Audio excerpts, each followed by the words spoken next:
One of my fondest memories as a child was the time my parents and I piled into our station wagon and took a day trip to the Bronx Zoo. I was maybe 5 or 6 at the time. My father grew up in the Bronx, New York, before joining the Navy at the age of 18 and had been to the zoo many times. He always told me how nice it was, so we went. He was stationed at Andrews Air Force Base at the time. It's about a 4-hour drive, well, 3.5 the way my father drove.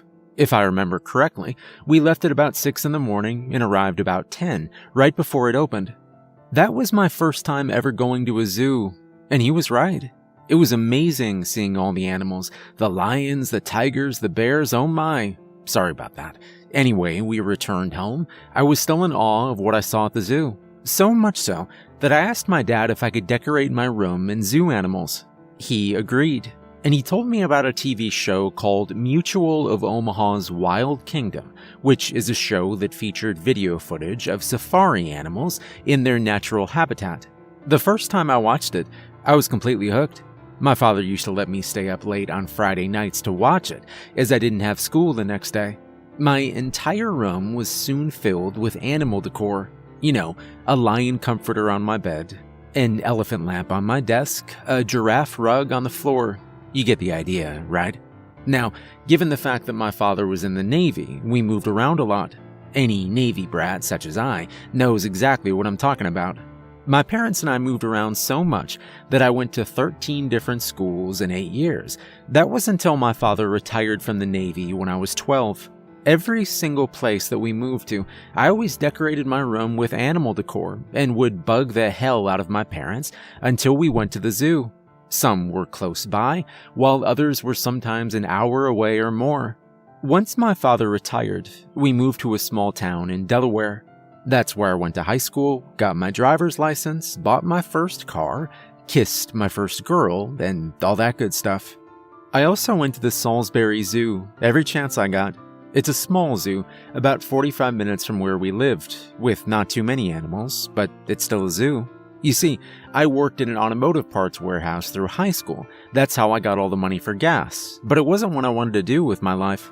After I graduated, I decided I wanted to have a career that dealt with animals. So, I got a job working at, well, due to legal issues, I can't tell you the name of the place. I'll just say that the people who work there are very smart when it comes to pets.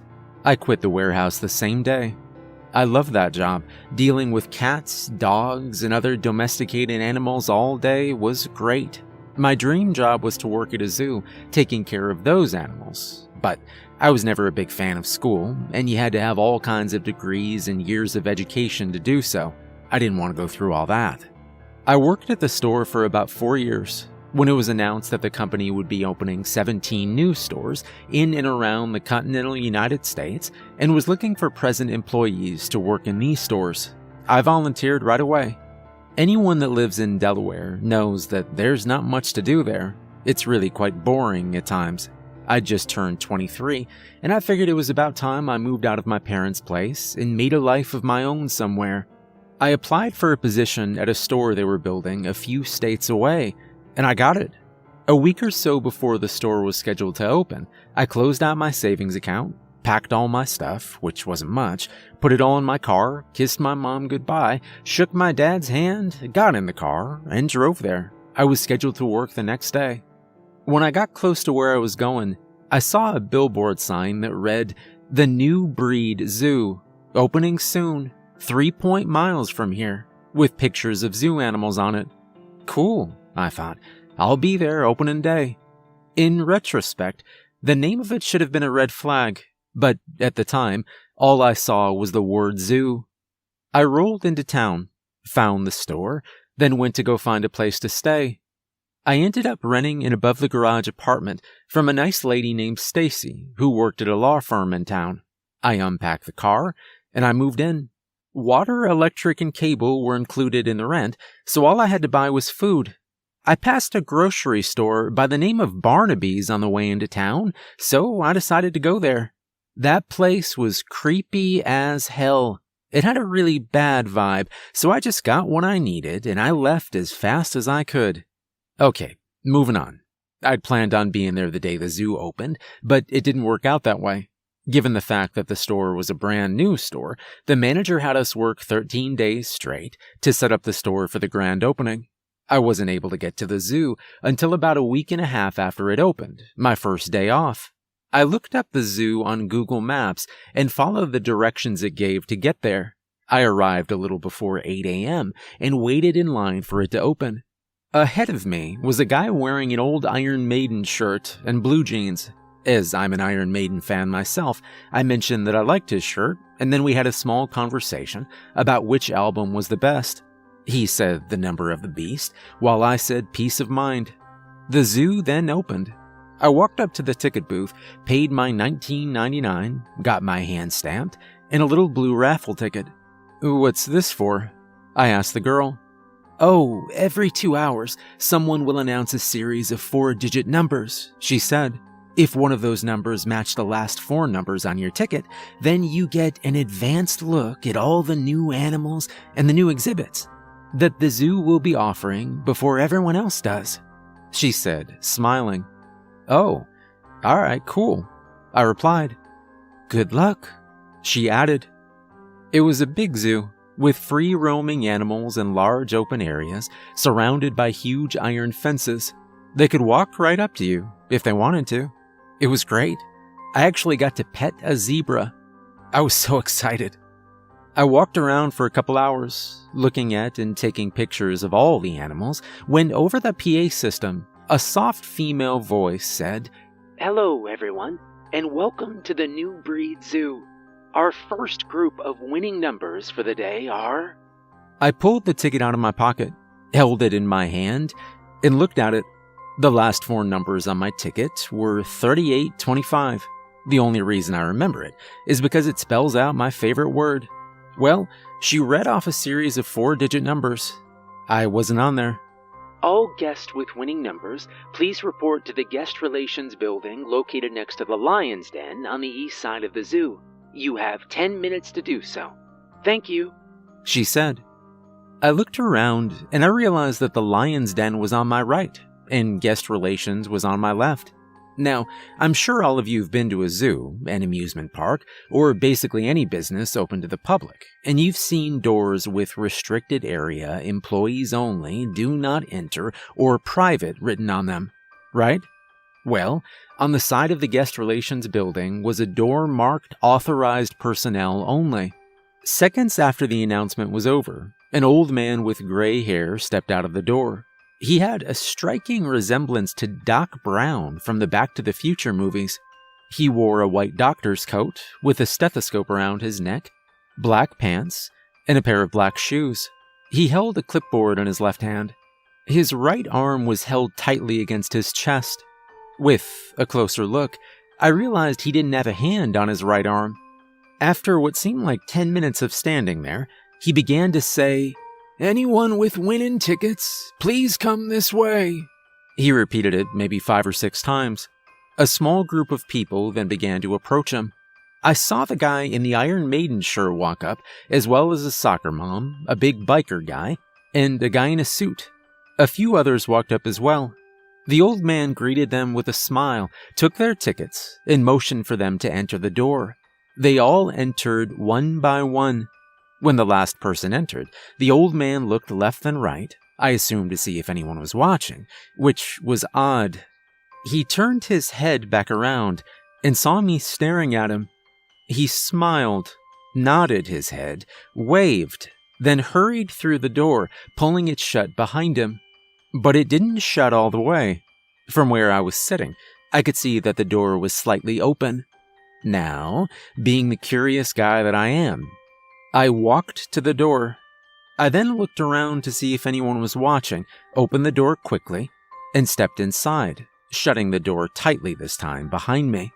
The smell of old dirt, musty water, and vomit all mixed together filled my nose. I almost puked. There was a dimly lit light shining down from above. I soon discovered I was standing on a black metal platform with a spiral staircase leading down into complete darkness. "What the hell?" I said to myself. I could hear the coughing and the moaning sounds of the people that just walked through the door coming from the darkness below. All right, I said to myself. Let's see what the hell's going on down there. As I grabbed the railing and began walking down the stairs, trying to be as quiet as I possibly could. I walked, and I walked some more down those stairs, the dim light giving way to darkness for what felt like an eternity.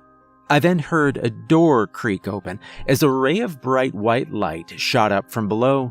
I then realized I was only about halfway down the stairs.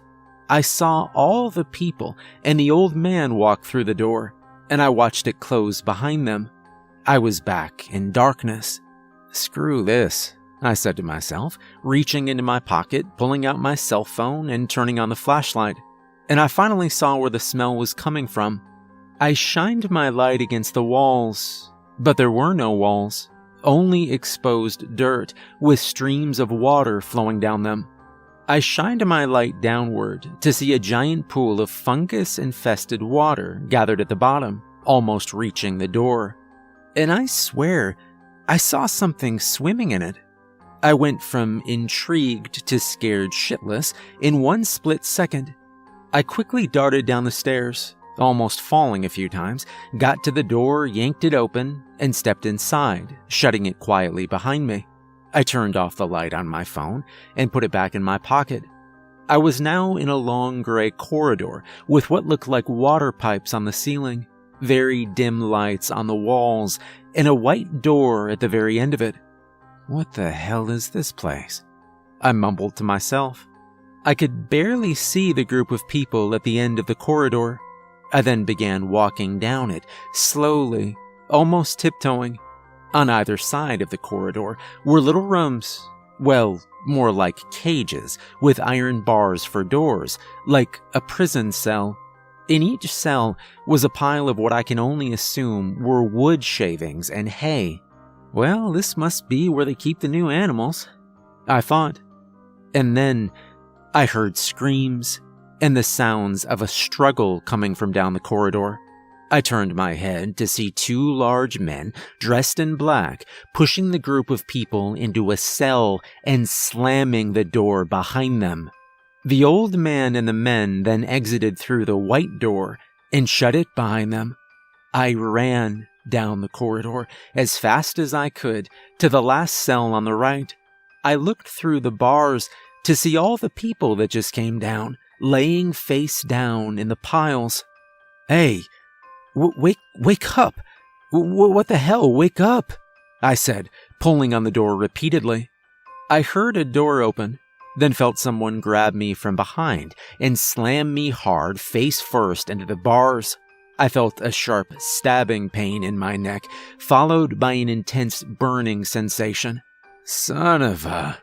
I slurred, and then I passed out. I awoke to the sound of that old children's nursery rhyme song, We're Going to the Zoo. I loved that song when I was a kid. I played it over and over again, drove my parents crazy with it. Well, I heard the song playing, and I smiled. But my happiness turned to terror when I opened my eyes and tried to move. I saw a blanket of darkness in front of me. I soon realized I was strapped down to a surgical table at a 45-degree angle with my arms extended. My legs, my arms, my torso, and my head were strapped down tight. I screamed. Ah, you're awake. How nice, the old man said, standing in front of an old dirty table directly in front of me, with his back turned to me. The song played on. Who are you? I said. He laughed and said, I am Dr. Ivan watching you. Pronounced watching you. Yes, I know how that sounds, he said, laughing once again. What the hell are you doing? Let me go, I said, thrashing my body around. The old man then turned to me, holding the largest knife I've ever seen, and said, Oh, come now, this is not an option. I can't allow you to leave and possibly ruin all of my good work by informing the authorities." He then walked up beside me. "Good work?" I inquired. "Oh, yes," he said. "Let me show you." He then walked over to the wall, placing the knife back on the table, and put his hand on the light switch. "Let me introduce you to my humanimals," he said, flipping the switch. What I saw in that room, behind that sheet of glass, terrified me to my core. I screamed like I've never screamed before, in absolute horror. The entire room was filled with these creatures. No, not creatures, humanimals. There were bodies of animals, elephants, alligators, lions, everything, walking around with human heads.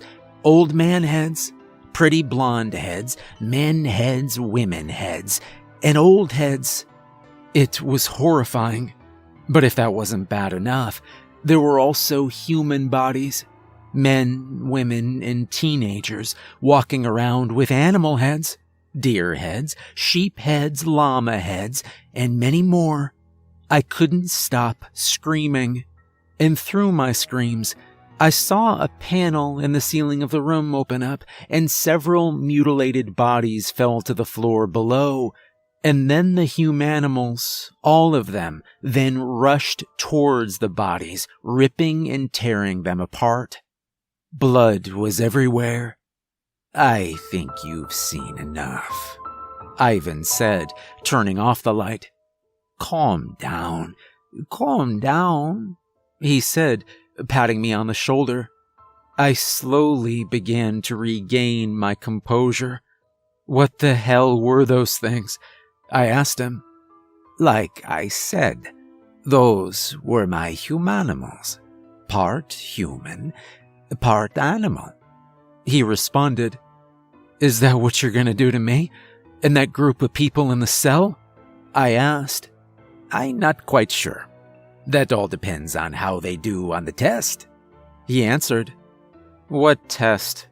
I asked. He then walked over to the table and pressed the stop button on the tape deck. The song then stopped playing. He walked back to me and said, "Well, it's what I call a common sense test. You see, most people nowadays lack common sense. They're always doing stupid things, making bad decisions that get them hurt or cause injury to others, or they're just plain stupid, like believing that a zoo would help new animals and exhibits underground in this god-forsaken cesspool. How stupid is that?" he said. "Most people fail and are turned into my little creations, but some of them pass and are given a choice." "Screw you. Screw your stupid test. Let me out of here," I said. Easy there," he replied, tapping my shoulder once again. "You've already passed." "How did I pass?" I asked.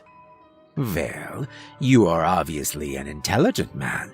How else could you have gotten all the way down here without a ticket? I applaud you," he stated, and clapped his hands. Now, I only sedated you and restrained you so we could talk." "Talk about what?" I questioned. "Your choice," he answered. "Now, even though you passed, you could still resist to be part of my experiment, for which I would have to kill you and feed you to my children, or you can agree to be part of the experiment. And come work for me in this zoo. You would have to sign a non-disclosure agreement before doing so, of course. All my employees have agreed to work for me. The bodies used for food are the ones who passed, but still resisted. And the ones who failed became, well, you know." And then he asked me, "So, what will it be?" Hi, welcome to the New Breed Zoo. 1. That'll be $19.99, please. Out of 20, here's your change and your receipt. Which hand would you like stamped? There you go. You have a good time. Oh, hey, don't forget your raffle ticket. We have such wonderful things to show you. Good luck. Well, you obviously know what my choice was, don't you? I mean, I've always wanted to work at a zoo, and now I am. Dreams really do come true. Oh, in case you're wondering, the guy in the Iron Maiden shirt now works the kids' petting zoo. His name's Jamie. We hang out all the time. The big biker guy is now in charge of security. The guy in the suit is now half baboon. The soccer mom now works guest relations. I don't know what happened to the other people. I never saw them again. You know, Ivan isn't really a bad guy, aside from his mad scientist stuff. He pays us well above minimum wage, gives us free entry into the zoo, and shows us all his new humanimals. If we want to see him, of course. All the animals used in the experiment have life-threatening injuries, or are very sick and close to dying, so Ivan gives them a new chance at life, according to him. No animals are killed just because. Well, here comes another visitor. I gotta go. Don't forget to stop by and see us sometime. You have a great day. Hi, welcome to the New Breed Zoo.